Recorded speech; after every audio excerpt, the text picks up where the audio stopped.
Welcome to the You Can Man podcast, episode 49. I'm Josh. I'm Tim. And I'm Dave. And on this week's episode, don't squeak. All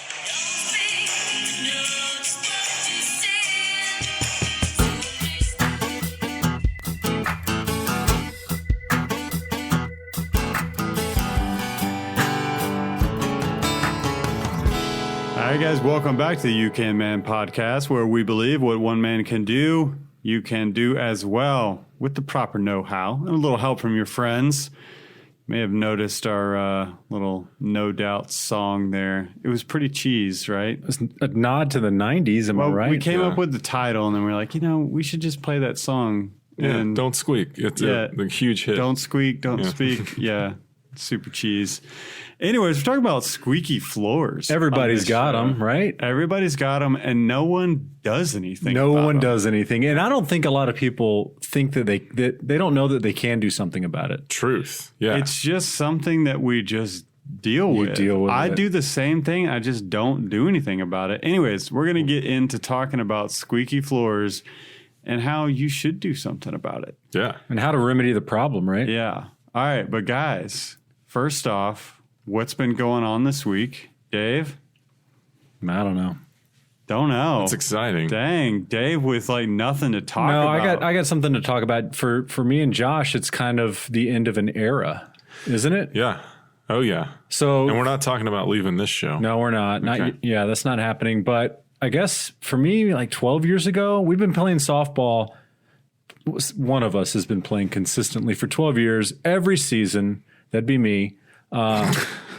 Josh on and off a little bit, but for the most part, for the last 12 or 13 years, we've been playing softball like nonstop. Yeah. And that's about to come to an end, my friend. Yep. Everyone, most of us are in a life stage where we have multiple children, and the children are getting into their own activities, and there is just not enough time it's for just busy, Dad to go wild on the softball field anymore. Well, I'll tell you, I'm upset about not playing anymore, but what's really eating at me, it's really bothering me, is I went 12 years without hitting a home run. That is a life goal of mine, is to hit a flipping home run. And since I was 5 years old and I saw the first, home run go over the fence, I was like, I can't do that. Just convince everybody that you need to hit off of a tee.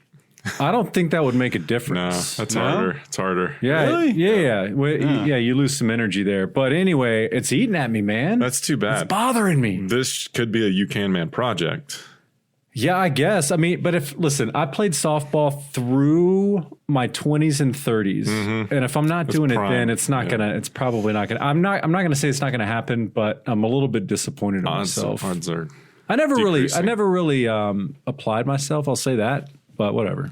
Yeah, it's. I was gifted with the ability. Okay, all right. Okay, really. No, I actually worked hard on it. But yeah, I'll take it on some of my responsibility too, because I probably didn't put in the hours with Dave. No, you didn't. You did, Dave. Maybe you just need to bulk up, man. No, and that's that is the problem. It's a bat speed problem. It is a bat speed problem. It's not for you. You're strong enough. I am strong enough, maybe. So it's more technique based, right? Yeah. And so anyway, I just need to get after it. But I don't have the platform anymore. I'll tell you, I couldn't do it. Well, we know that. Yeah. Jeez. Speaking of balls and bats, I know there's a lot of dads out there and moms that listen to the podcast that, volunteer in various ways for their children's activities. And I am going into season 1 of being a head coach in the Little League baseball system. Oh, good for you. I'm going to say this is season 1. I did one of one. That. One of one, really. Yeah. You're calling it. You're saying I'm done after this. I'm calling it. I'll tell you my real reason why off air, but it's, there's a lot to deal with. Yeah. Mostly not kids, probably. Yeah, I don't think it's going to be a kid problem. Yeah, I'm looking forward to it. We'll see. It's like my son was going to do it in the fall, broke his leg the week before the season started, so we're going to move it here into the spring. We'll see how it goes. I'll give you guys updates.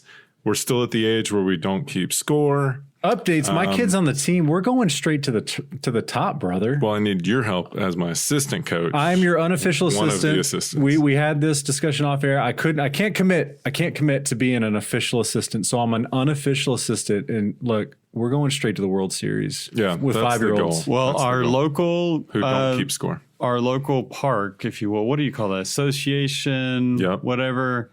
They were Little It's League like the World. 1983 Yeah. or something. They are proud Like of the that. real Little League World I'm like, Series. guys, that was a long time ago. Hey, Well, man. They still got the sign if it up. was 83, yeah, those guys are like 5 years older than me. So, Yeah. all right. So that's all, so Dave and I have sons on the same team. So we'll see how that, How special we'll see is that? rolls. So special. Pretty special. So I got something. I've been lifting weights. Yeah, you have. Not like crazy serious. What's but your bench? honestly, for me, actually, I have not even done bench press because I don't even want to do it when I'm there by myself. It's weird. Yeah. Look, I need to go what ahead do and I need to tell everybody Tim showed me a selfie and I did a straight up double take. Like Tim has been getting after it. Yes. It's no lie. Yes, it's impressive. That's funny. Jacked. But so everything I've been watching these YouTube videos and stuff, and they're like, there's two guys I watch in particular, and they're like, look, you need to just do heavier weights. Keep going up, do heavier weights. Yeah. I'm like, okay, cool. So I've been doing that. But then my good friend's brother is like a legit like bodybuilder guy. He's massive. Okay. he gets that pump going. And I was That's a different type of that's true. muscle. all show, no go. But I saw him the other day and I was like, Billy, how much can you curl? Because I'm just thinking, I'm thinking about what I can do normally. And like, I'm thinking he's going to be able to do like triple, right? And he's like, no, I just kind of do like 30, 35 pound weights mostly. And I was like, Wow. wait, Okay. what? And he says that he just does a lot of reps now. Mm-hmm. And I'm like, Yeah, okay, he's just brother's trying to get cut, right? this is not what I thought. And he's like, yeah, I was doing it wrong for so many years and something. And I was like, what? He's figured it out. Because now. I'm just like, okay, this is just like throwing me all off now because I'm hearing different information, right? Yeah. And this guy's big. But you're looking to I don't be- wanna get that big. You're looking to be utility strong. Yeah, you not want to show have me old strong. man strength. Well, yes. Now, there's a good point to that. And I've told you guys this before because it's kind of like one of these like proud things that I'm proud of. He was the same guy I'm talking about, the bodybuilder guy. We were moving furniture together and we're on the opposite end of, I don't know, some sort of dresser, like this big wood dresser or something. I picked the thing up. I'm like, all right, let's do this. And then he's like, oh man, I gotta set it down. And I'm like, whoa, what is going on here? Yeah, he's built like a tank. You are massive, bro. Why are you He's- having trouble with this? He's not going after that functional strength, right? He's just he's Yeah. trying to look good. And I'm like, what? Just mind blown. What is going on here? That would be Anyways, weird. Yeah. So I'm either. I don't know how that works though. How do you get big muscles but you're not strong? I think he's strong.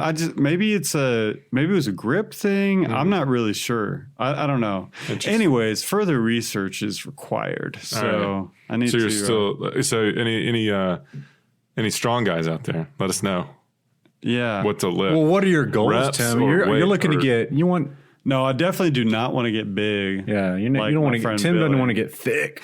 Yeah, I don't want that. I mean, he looks crazy. Like he's just jacked.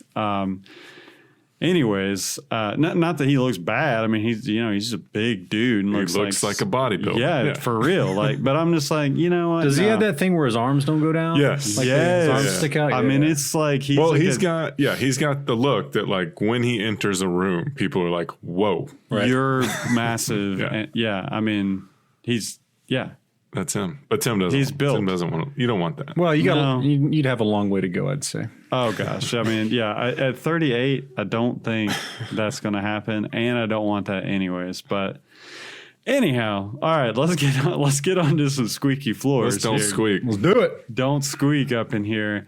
Okay, Who's got the squeakiest floors? I used to. probably me? I honestly. disagree, man. I think mine are the worst. And when I bought my house, I heard it and I was like, what are we going to do about this? I can't live like this because that's the kind of thing that'll really bother me. And 5 years later, I'm still dealing with it. Yeah, I still deal with it as well. Okay, I know the way in which I can walk down the hallway. Yep. Where it doesn't. Landmines. Where I don't, yeah, exactly. Floor is lava, whatever you want to call it. You know exactly how to walk down the hallway to where you don't step on the squeaks. Now, I did like more or less a whole house renovation years ago when we first bought the house, minus, the bathrooms basically. And so I had down to the subfloor where I could fix all these squeaks. Well, I was like, I'm going to fix the squeaks. So I started in kind of a corner of the house and I spent so much time. Well, what ended up happening is I spent way too much time doing that. And I ran out of time before our flooring was going to be installed. Mm-hmm. And I so regret that. And my wife reminds me of that. So is there a part of your house that does not have squeaky floors? Yeah. Okay. Which is like one of the least used rooms. Well, okay, let's back up real quick and talk about what causes squeaky floors. Good point. Yeah, because I think there is a misconception. I think a lot of people think it's just like wood going kind back of and forth. rubbing like which it can. That's more of like a creak, I would say. Yeah. Wood going up against each other can definitely do it, but it is more so nails and wood going up and down because there's loose. There's play. There's play. Yep. There's play. Yeah, what happens is the nail head will pull through the subfloor, and that subfloor is then moving up and down across that nail, and that's where you're getting the squeak from. And if it doesn't pull through, the nail can still be loose in the floor joist. Correct. And be moving inside the floor joist. So it's kind of like an either or type thing. And so every time you put your foot down and put weight on it, pushes the nail in, you'll hear a squeak. And when you lift your floor up or lift your foot up, hear the squeak when the nails come back and out. We're not talking a ton of movement here. Right. I mean, this is just like the tiniest bit of movement that's causing the squeak most of the time, I would say. But man, it'll drive you crazy. Yeah, so let's go through a couple. There's a handful of ways that you can address these floor squeaks. First one being from underneath. Right. And can we go back even a step further? I would say if you're in a position of installing subfloor. Oh, okay. Because I think we should go from square one, because if say you're building a house or you're building an addition or renovating, replacing the subfloor. So step one, I would say you're going to want to use construction adhesive on your floor joists before you put the subfloor down, right? Or you could even, I wonder if the stuff they use on decks, the tape stuff. Yeah. Like I don't know if that would be enough. I don't think cushion, so. But I would say it's not about the cushion; it's about the friction. Exactly. So, yeah. It's about holding that subfloor in place so that it's not going up and down. You're right. So when we did, we removed a section of flooring in your house, Josh. The whole front half of the house. The whole front half of the house. Yep. And we did that. Yep. We put the construction adhesive, and that floor is solid. Yep. I walk on it every night, putting my kid to bed. It is super solid. And we use screws. Yes. Now, that's the second thing. Yeah. Because I glue it and screw it like Mike Holmes says. Yes. Because that's not going to work out as work out. I mean, by that, I mean... the screw's not going to come out of the joist. Exactly. Now, you could still have the subfloor pull over the screw head, and then you would be left with the same problem. But screws are going to provide a more positive attachment. But if you glue and screw, then the subfloor will stay pulled tight to the joist. Yes. So again, glue it and screw it, and that is a solid floor. Yes. All right. Okay, so then we'll move on to a couple ways if you didn't do that, you've got an older house. So from underneath, you could use a shim underneath the subfloor and in between the subfloor and the joists, right? And all you're doing is you're basically closing that gap. That's so the looseness there. If you can see floor joists when you're in your basement, then you can do this. If you have drywall on the ceiling in your basement, not going to be able to do that. Right. Okay. So if you can see the joist, you can actually have someone upstairs walking around on the squeaky part, and you can actually see where the floor is flexing and stick shims in there. And we would glue I'd put glue on those as well. At least you can brush some glue on both sides, wedge it in there. And yeah, that's kind of your best bet from underneath. Right. I want to mention option from the top, which is what I did in my nursery, my kid's nursery, because I kind of did the same thing. I was like, oh, I can adjust this from underneath while the ceiling's open. And then I didn't. And then the ceiling got closed up. I was like, oh, I never fixed that squeak. And the squeak was right in the entrance to the room. And it was a bad squeak. I remember just this. Loud squeak. And so that was a no-go with the newborn. So a few years ago, I did this before we had our second child, and there is a product, and it's called a counter snap kit. There's different brand names for it, but it's basically a screw that you have to map out where your floor joists are from the top. Yeah, you got to know, because you don't want to be poking a bunch of holes into finished floor. Yeah, so you can do this with carpet. I was going to say you have hardwood floors. Yep, I have hardwood floors, so it's harder to be more discreet. Yeah, more ideal on carpet because you'll never see it. Right. Even if you make a mistake, you'll never see it in the carpet. So the first step is mapping out your joists, and this can kind of be a guessing game. There's some good stud finders if you have a finished wood floor. There's some good stud finders. I think I actually used one that got me close. I did my own estimation based on where the wall is, and then measured 16 inches off from the wall.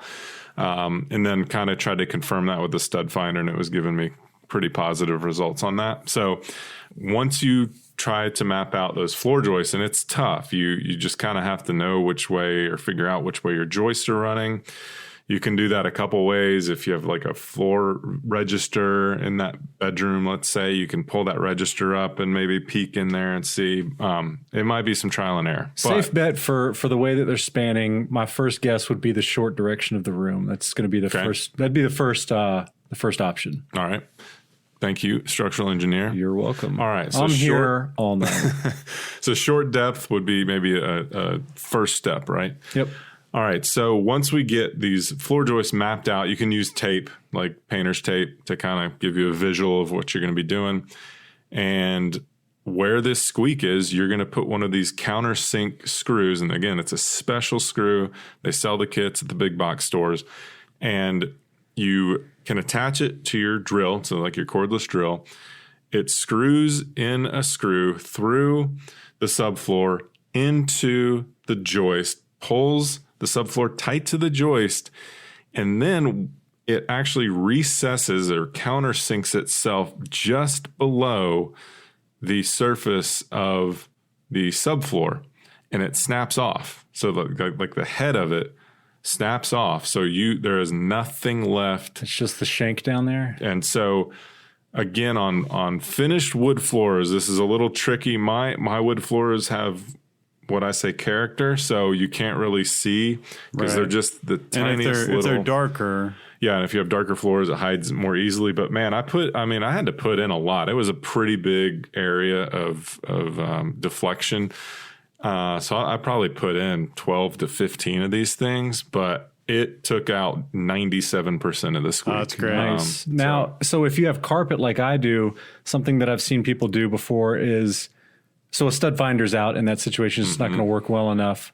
What I've seen people do is they'll take a cordless drill, they'll cut off a piece from a wire coat hanger. They'll put it into the drill, so like maybe a 6-inch long piece of wire coat hanger, and drill the wire coat hanger down through the carpet, through the subfloor, and they'll move like every 6 inches down the length of the floor until they hit the joist, and they'll mark that spot. Then they'll go another 16 or 24 inches or whatever and try and find the next one, and they'll map it out with that wire coat hanger. Puts a small hole through the carpet, through the subfloor. Use a drill bit that is just the size of a coat hanger.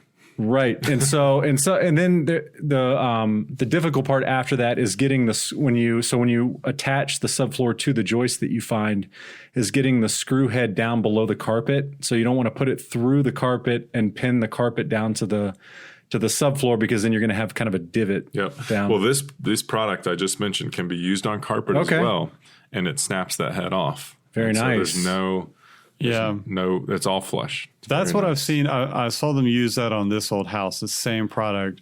I'm pretty I sure. saw it too. He did it in a carpet room. Too. Yeah, and it's perfect for carpet because you never see it, and then there's nothing sticking up or anything like that, and perfect on carpet because you're never going to see it. So, yeah, that's a great thing as well. Yeah, there's also another product that is it's kind of like a lug bracket system that, and I haven't seen this, but I have an article pulled up here, and it's the product's name is Squeak Ender, but it's basically a mounting plate that you mount the plate to the underside of the subfloor. And again, this is if your joists are exposed in the basement.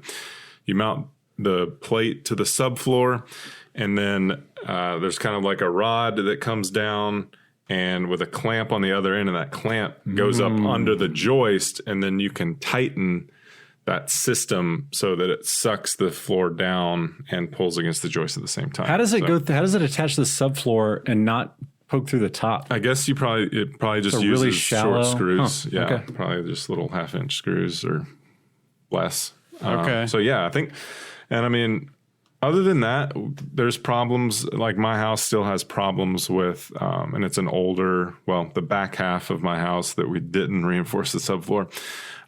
It has older wood, and it's that oak, strips that are only like 2.5 inches wide. And just over time, those can just get deteriorated and shrink up and rub against each other. And I don't know if there's a lot you can do with that other than when you refinish the floors, you probably can fill in some of it with there's the stuff sealant that goes on. Yeah, there's stuff that they use to fill in little holes and stuff like that. I don't know if that would work. But from a structural standpoint, I don't know. I feel like that would just kind of work its way out of older floors, but not quite sure on that one. But if any of you guys have any ideas on wood squeaks, so we're not talking about nails on wood, which is probably 95% of squeaks is going to be nails.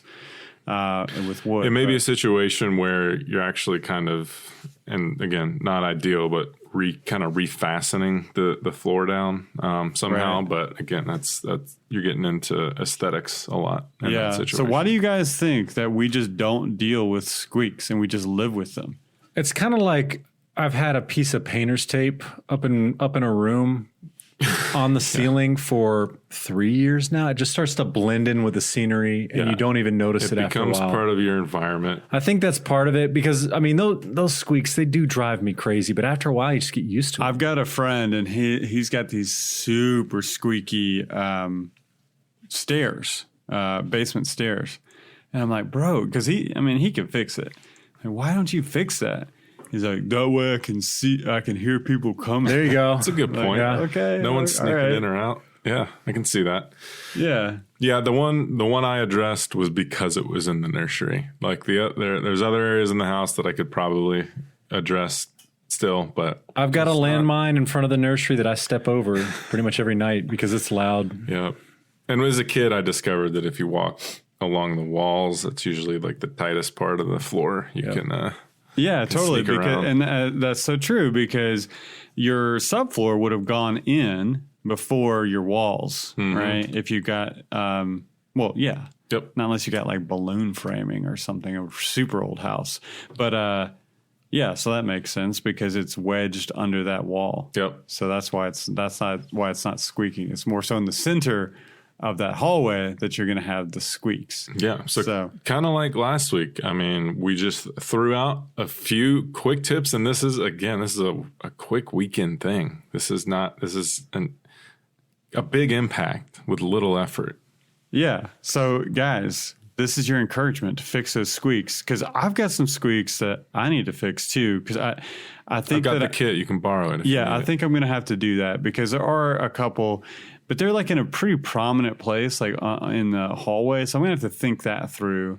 Come over and look at my floor. I'm not thinking it through. I'm going to get that kit. I'm going to get that kit for this week, and I'm doing it. All right. Make it Dave, happen. you best be posting on the Facebook group. Yeah, I'll post it. Cool. All right. Well, that's going to do it. It was kind of a quick topic this week, but an important short and one. Sweet. Yeah. All right. Josh has got the segment for us this week, so we will be back after our break. This episode is sponsored by 1776 United. 1776 United is a patriotic and historically inspired lifestyle brand. They make the best patriotic shirts and apparel on the market today. I personally own many of their products, and if you want to don patriotic gear without looking gaudy, check them out on Instagram, Facebook, and at 1776united.com.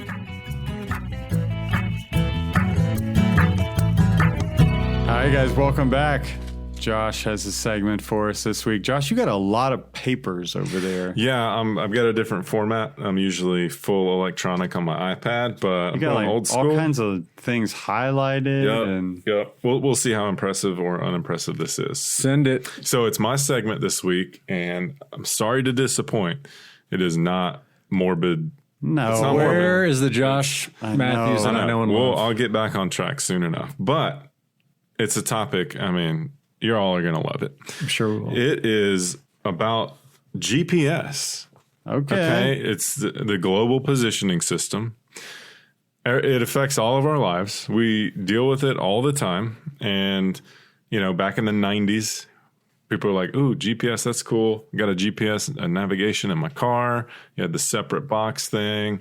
But now we don't even realize it, but it's in most of our devices now, are GPS enabled.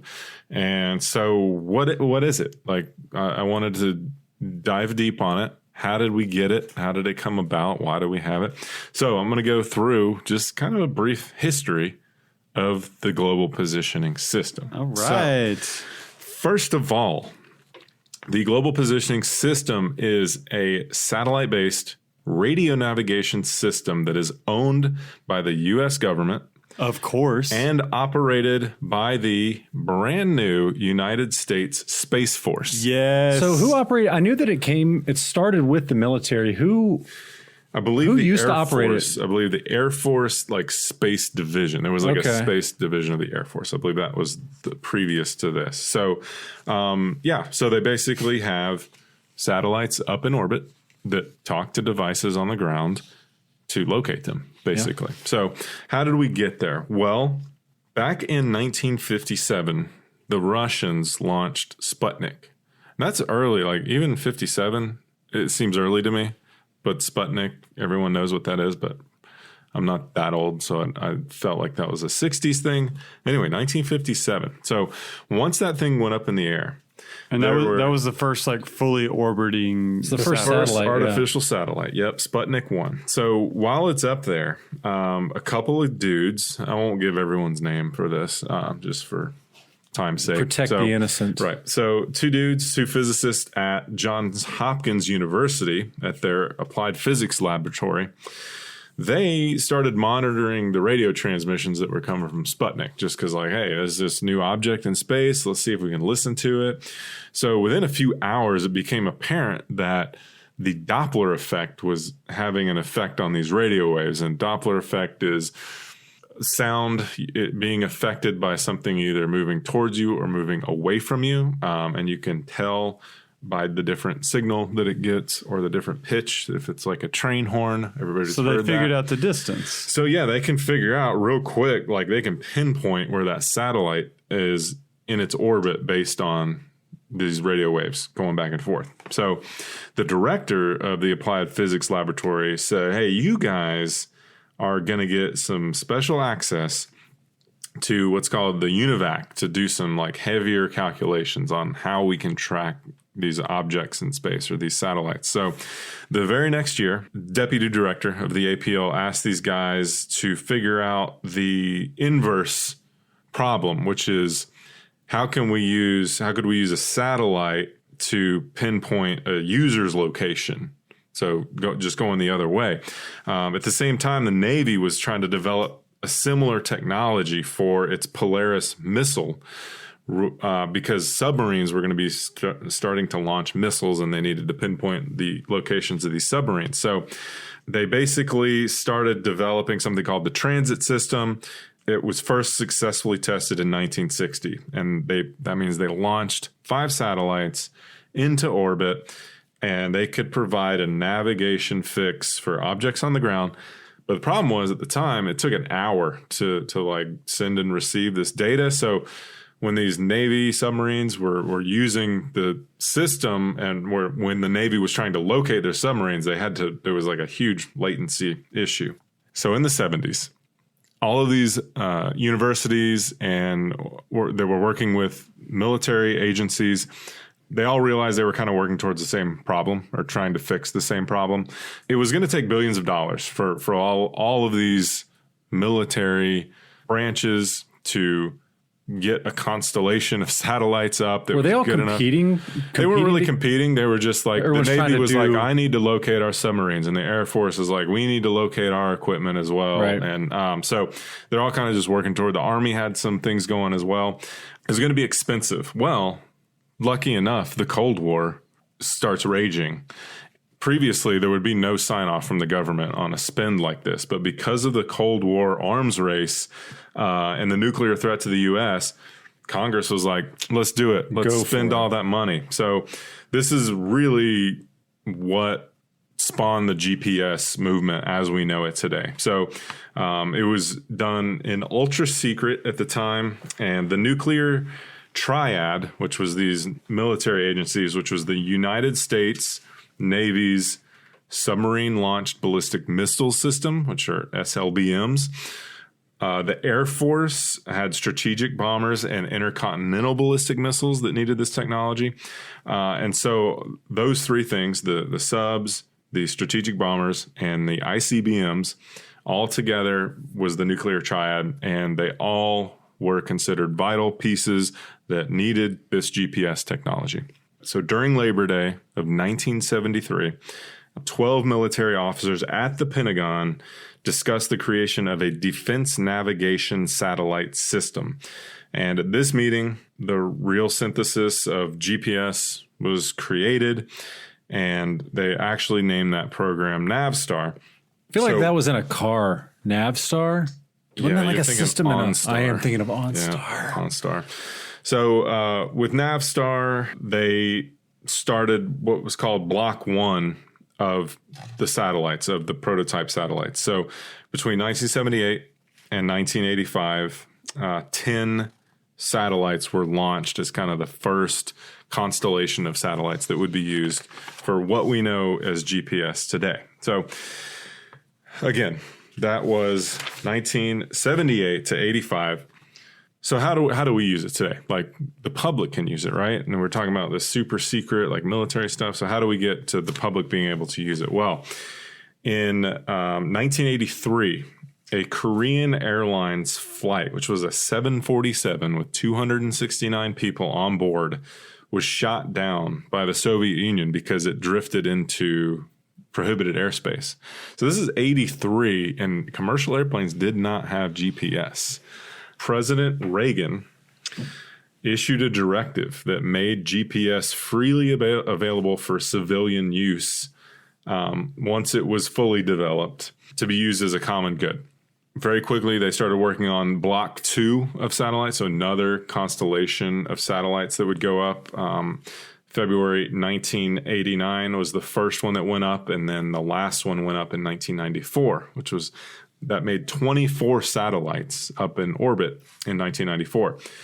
And the estimated cost up to that point was about $5 billion, which seems relatively reasonable. Yeah, that's then year dollars. That's not today dollars, but that's still, for what that technology provides, doesn't seem like a lot to me. So initially, the highest quality signal was only reserved for the military, and the civilian signals were intentionally degraded in a policy known as selective availability. This was just mainly security concerns, I believe. But Bill Clinton in 2000 signed a directive to turn off that selective availability and to give the civilians the same accuracy. And I remember this. I remember this when it was happening, when civilians were able to have the same accuracy as the military. Pause. Yes. So you're telling me that the watch that I run with, that thinks that I run through everybody's front yards when I'm running, has the same level of accuracy as an ICBM going to pick off like a pinpoint? As far as we know, and that's a great question, because in 2015, the high quality FAA grade GPS receivers provided accuracy of a little better than 3.5 meters, which is about 11 feet. Okay. So, I've always heard that it's accurate to 3 meters. So that's about right. Yeah. So you could be running in someone's yard when you're in the street. Okay. But the more satellites available that you have available, obviously help the accuracy that you're able to get as far as tracking goes. The U.S. Department of Defense is actually required by law to maintain a standard positioning service that will be available on continuous worldwide basis and to develop measures to prevent the hostile use of GPS and its augmentations without unduly disrupting or degrading civilian uses. So it's like a law that this system has to be kept up and running. I mean, we rely upon it now. I mean, well, we do, and I believe that. So you've kind of said this, but I think it's still true that we share the same system with the government and with the military. Civilians do. Yep. I believe that I heard that the military was working on a new system because you think about how vulnerable this is. I think this day and age it's not super difficult to shoot down a satellite. So if you take a satellite down, I mean, you cripple. They should have their own system. They should, and I think they're working toward that. So we'll get into a little bit of that. I don't think I addressed that exact question, but just some highlights of milestones that have happened in the GPS program. The Gulf War in 1990 and 91 was the very first conflict in which the military widely used GPS. Interesting. And in 1991, a project to create a miniature GPS receiver was successful because the first GPS receivers weighed 35 pounds. Whoa. And that project got it down to 2.8 pounds. Good job, guys. Especially the radiomen. And girls. Radiomen in the military. I'm sure they loved carrying around that radio 35-pound pack. Yeah, that'd be a bummer, like humping that thing through the desert. Yep. So in 1998, Vice President Al Gore, the guy who invented the internet, he announced plans to upgrade GPS with 2 new civilian signals for enhanced user accuracy and reliability, particularly with respect to aviation safety. And in 2000, the U.S. Congress authorized the effort, referring to it as GPS 3. So we've had kind of Block 1, Block 2, GPS 3. This is probably going hand in hand with what you were saying earlier, Dave, about newer satellites being launched that are more sophisticated, more accurate. I don't know how they're going to still split up military and civilian use. But basically, fast forward to today, I looked up, what's the situation of today's satellite constellation for GPS? Like how many? How many are up there? So they said, as of February 2019, there are 31 satellites in the GPS constellation, and 27 are being used at any given time, with the others being standbys. So I never even tried to think about we have spares basically that just can get turned out on if they need to. And these are this is just the U.S. system, because I know Russia. GPS is just U.S. Well, I know Russia has a similar system. It's not called GPS. Right. Yeah. So they have their own thing. This is GPS is strictly United States. Gotcha. So what's crazy is when they have this many on, 27 satellites going, you can see as many as 9 to 12. You can be in line of sight, be seen by 9 or 12 of these satellites, which is crazy good accuracy and reliability as far. So we've got there's places all over the place that. Come on. The U.S. Space Force has monitoring stations for all of these where they can actually, they can track them and they can move them, because sometimes they'll get out of orbit and they have to move them around a little bit. And so once I was reading, once they start moving one, to get it into a different orbit or fix it, while they're moving it, there's a switch that labels it as inactive or sick or unhealthy is what they call it. I like sick. And it's called unhealthy. This one's unhealthy. And that just tells all the devices on the ground, don't use that one while they move it. And then once it gets synced up, then it goes back online. I thought that was pretty cool. But anyway, pulled up an article from just a few weeks ago about the Space Force, because like I mentioned at the beginning, the Space Force is now It's a real thing. It's a real thing. It's a branch of the military, in charge of this GPS constellation system. And the article was simply about decommissioning a 26-year-old GPS satellite. So one of the ones that went up in 1994, it went 7 years past its designed lifespan.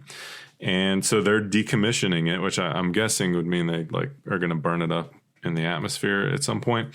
But I just thought it was really interesting that the Space Force is actively, they are now the branch that is, among many other things, I'm sure, tasked with handling our GPS system. And they're part of this decommissioning was to move forward on this GPS 3 that was approved by Congress back in 2000. Well, they needed a job. They got off the ground and they were like, all right, obviously you're going to deal with lasers. Okay. Right. And GPS makes sense. Yep. So they say it sounds like they've gone a few more since this other article, because this new news article says that they now have 35 satellites up there and they're using 31 of them actively. So anyway, that's probably more information than you ever wanted to know about the GPS, but I feel smarter because my watch, like every time I go for a run, I just know, okay,